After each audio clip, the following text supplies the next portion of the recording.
Aku tak rasa bukan sekadar cerita ni je. Banyak cerita lagi dah. Dia dah ulang-ulang benda yang lebih kurang. So clearly that's the name. The tech games, the aim from movie reviews to DIY, he's always on the chain. Unboxing gadgets, fixing up the place. A digital guru with a funny face. He dives into the silver screen.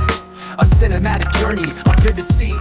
Assalamualaikum, hai. Hari ni, malam ni pula aku tengok cerita seram lagi siang tadi. Ataupun kalau kau tengok review aku yang sebelum ni pun cerita seram, tapi sebenarnya hari yang sama aku tengok. So kali ni aku tengok cerita dari Indonesia pula, horror daripada Indonesia.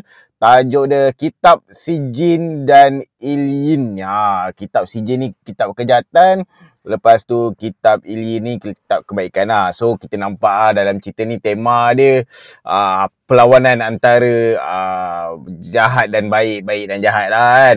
Tapi kalau korang ada follow, sebenarnya cerita ni dia universe yang sama daripada cerita Si Jin tau. Dan Si Jin dan cerita yang ni sebenarnya dia diinspirasi daripada cerita movie pada Turki kata aku, tajuk dia Si Jin.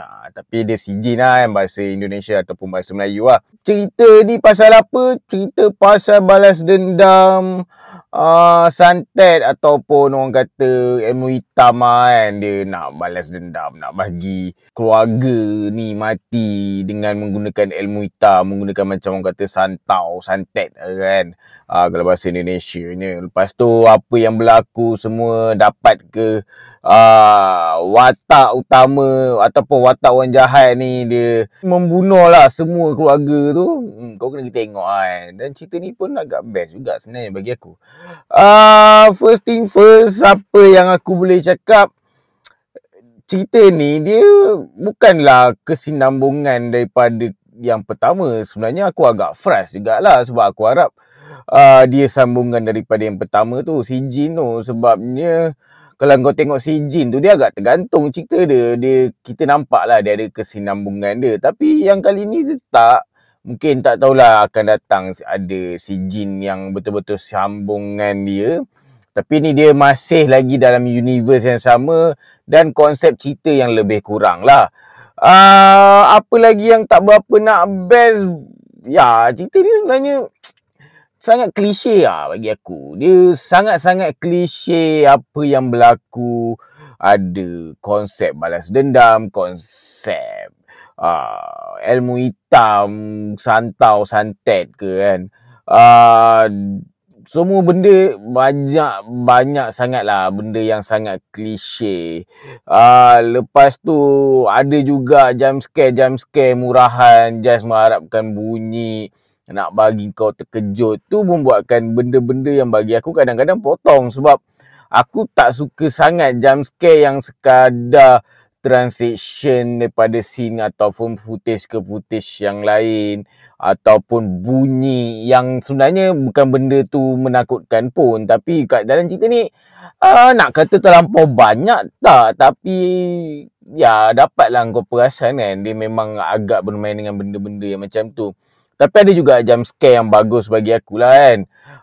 Lepas tu apa yang kau akan rasa tak berapa nak best, dia a bit dragging lah bagi aku cerita ni. Dia ada scene ataupun footage yang lebih kurang dan kau nampak macam dia just nak panjangkan cerita. Sedangkan cerita ni pun tak adalah panjang sangat, tapi dia macam dia dah tak ada idea lain. So dia buat benda ataupun footage scene yang lebih kurang lah kan. Bukanlah aku kata dia ulang-ulang benda yang sama, tapi benda tu dia punya kalau kau tengok lebih kurang lah antara scene tu dengan scene yang satu lagi, dia lebih kurang. So kau akan rasa a bit dragging kan. Lagi-lagi orang yang dah banyak sangat tengok movie macam aku. So benda tu kadang-kadang dia bagi aku rasa potong kan.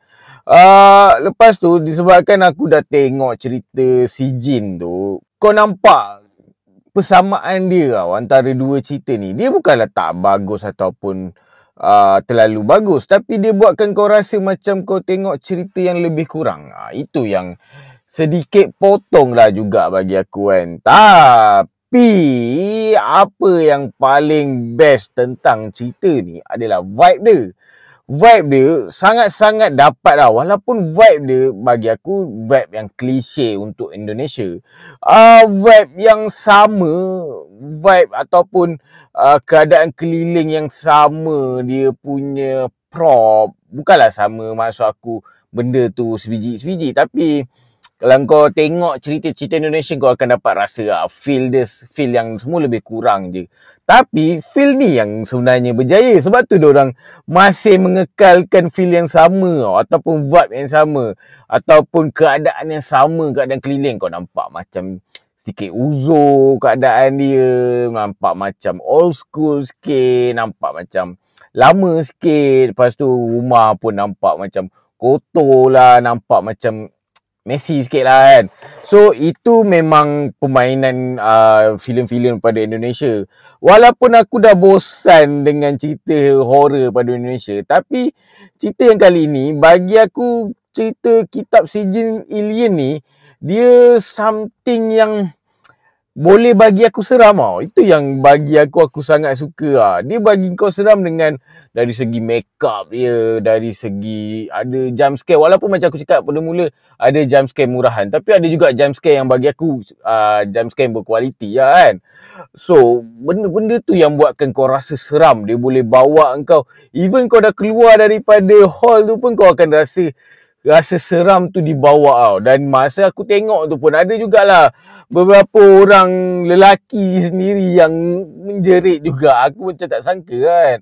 Ya, aku tak adalah menjerit kan. Of course kan. Tapi sebab kan, walaupun aku dah terlampau tengok banyak movie cerita horror, tapi cerita ni, filem ni, dia masih boleh bagi aku feel seram tu. Macam aku cakap, dengan makeup dia, dengan jump scare dia, dengan CGI dia ada. Memang kat situ benda yang sangat bagus lah daripada cerita ni. Dan dia tak macam bagi kau masa untuk bertenang sangat. Dia, walaupun tak adalah orang kata sepanjang cerita ni, tapi dia ada jugalah yang scene-scene yang tak seram ke apa kan. Tapi dia tak bagi kau rasa seram tu terkubur dengan lama. Dia bagi back to back. Sebab dia banyak kan, ada ritual-ritual yang agak ganas juga bagi aku kan. Bila kau tengok ritual-ritual tu, kat situ dia bermain benda yang agak ganas, agak mengerikan. Kat situ best bagi aku kan. Dan kalau korang yang jenis suka nak cabar diri tengok benda-benda yang ganas, benda-benda yang horror, cerita ni memang sangat dapat bagi lah. Lepas tu apa juga yang best, dia punya build up karakter utama dia lah. Lagi-lagi watak Yuli tu, memang kau nampak perubahan daripada awal hingga akhir dia. Dia nampak sangat berbeza daripada kalau aku cerita mungkin akan jadi spoil lah kan. Kat situ yang pun benda yang menarik. Dan watak Tika, kata silap aku, ke siapa nama watak anak kepada salah seorang pelakon utama dia, Tika kata silap aku. Dan watak Tika ni pun quite good juga. Walaupun dia pelakon remaja, lakonan dia tu sangat bagus bagi aku. Dan beberapa part emosi yang dia bagi aku memang sampai kat situ, yang sangat-sangat membantu cerita ni kan. Dia tak adalah kau sekadar rasa seram sepanjang cerita, tapi dia bagi kau juga perasaan ataupun feel sedih tu, feel emosi sedih. Situ yang bagi aku agak bagus lagi-lagi untuk watak Tika ni kan. Apa yang juga yang kau akan rasa puas dalam cerita ni, ending dia. Ending dia memang dia tak bagi relax kan. Dia gabungan jump scare dia, gabungan makeup yang menyeramkan dia, lepas tu gabungan upacara santet dia, ada juga upacara mengubat tu, semua tu dia adunkan dalam ending dia semua sekali. Kat situ kau akan rasa ending yang intense, ending yang menyeramkan, ending yang penuh kejutan, ending yang macam-macam perasaan emosi sedih pun dapat kat situ. Ending dia sangat-sangat membantu Tapi tu bagi aku cerita ni, apa yang end dia yang buat potong dia sebenarnya. Bila kau dah tahu daripada awal siapa yang pelaku semua benda ni, berlaku sihir ni lah kan, yang buat jadi jahat lah kiranya kan. Kat situ sikit potong lah sebenarnya.